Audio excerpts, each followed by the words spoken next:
Nel cuore della steppa kazaka, un team di archeologi dell'Università di Karaganda ha recentemente messo in luce un eccezionale manufatto del passato, una piramide a gradoni risalente a circa 3400 anni fa, attribuibile al periodo Scito-Saka. Gli Sciti furono una popolazione nomade indoeuropea di ceppo iranico e attestata nella steppa eurasiatica dal XIX secolo a.C. al IV secolo dell'era cristiana. Gli antichi greci li consideravano mitologicamente figli di Eracle ed Echidna o di Zeus e Boristene. Gli archeologi moderni parlano di Sciti quali esponenti della cultura scito-siberiana, senza implicazioni però etnolinguistiche, tanto che il termine scitico finisce per descrivere una fase di diffusione del nomadismo, caratterizzato dalla presenza di specifiche armi, finimenti e un'arte basata su placche metalliche zoomorfe.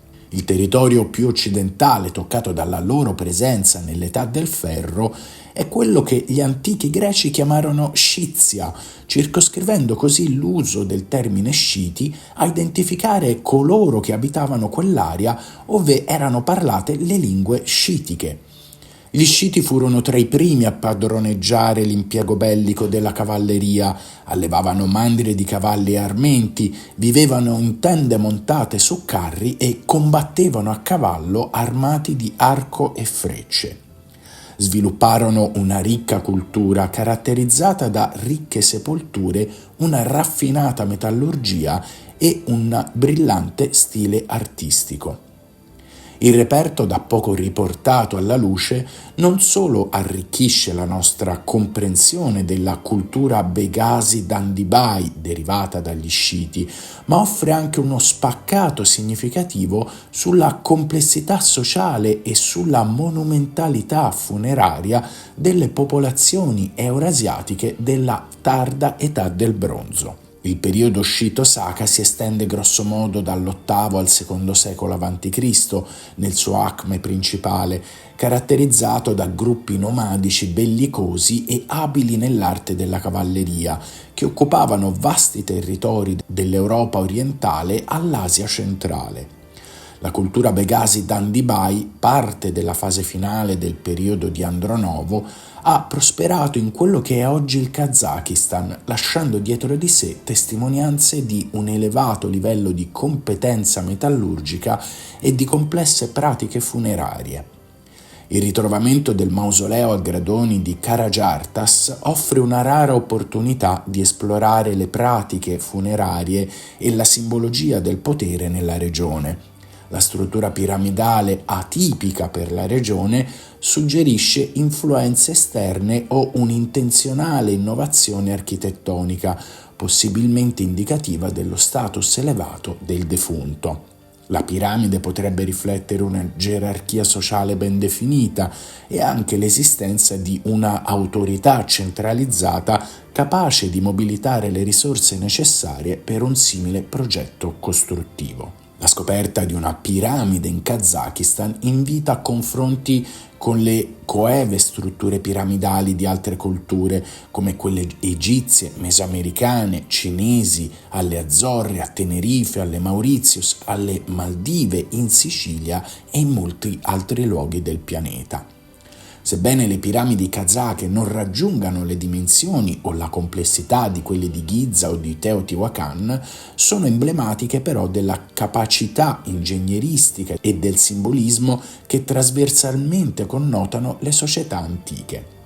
Inoltre la presenza di strutture funerarie a gradoni può essere paragonata ai kurgan, cioè tumuli funerari in parte sciti che pure riflettono elaborati rituali di sepoltura e un profondo rispetto per i defunti. Ogni dettaglio della piramide di Karajartas potrebbe fornire indizi sulla cultura che la produsse, la disposizione dei gradoni, la selezione dei materiali, la presenza di eventuali iscrizioni o artefatti funerari e anche la relazione spaziale con altri siti circostanti che sono tutti elementi che possono offrire intuizioni sulle credenze religiose, sull'organizzazione politica e sulla vita quotidiana della cultura Begasi-Dandibai. Il ritrovamento di questa piramide in Kazakistan non solo amplia la nostra conoscenza delle manifestazioni funerarie del periodo sciito-saka, ma solletica anche un più ampio dibattito sulla diffusione di questa tipologia di struttura e delle idee architettoniche e sull'interconnessione delle culture nell'antichità. Ulteriori ricerche e analisi dettagliate saranno essenziali per comprendere appieno il significato di questa struttura all'interno del contesto storico e culturale dell'epoca. La piramide di Karajartas è un promemoria della ricchezza e della varietà delle espressioni culturali del passato, testimoniando la complessità e la sofisticazione delle società che hanno abitato nelle steppe dell'Eurasia. Mentre attendiamo ulteriori indagini che possano svelare i segreti celati all'interno di questo mausoleo, possiamo però già affermare che la scoperta contribuisce in modo significativo al nostro patrimonio archeologico globale e alla sua riscoperta. La piramide di Karajartas, con i suoi enigmi ancora irrisolti, apre nuove porte alla ricerca archeologica.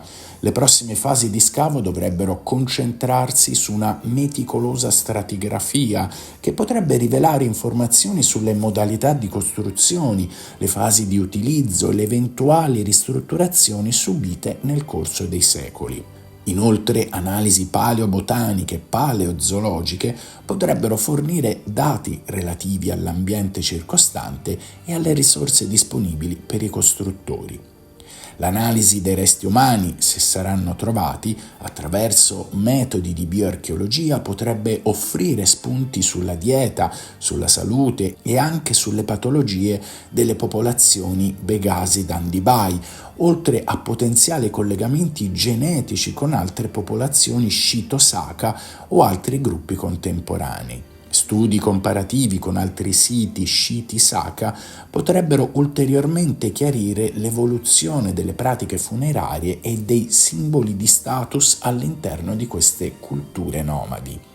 Infine, tecniche avanzate come la fotogrammetria, la scansione laser 3D e le indagini geofisiche potranno rivelare dettagli nascosti dell'architettura e del paesaggio circostante, contribuendo a ricostruire l'aspetto originario del complesso e il suo inserimento nel tessuto socio-culturale dell'epoca. La piramide di Karajartas si sarà confermata come una struttura unica nel suo genere per la regione e il periodo in questione, potrebbe significare una riconsiderazione dei modelli di diffusione culturale e delle interazioni tra i popoli eurasiatici.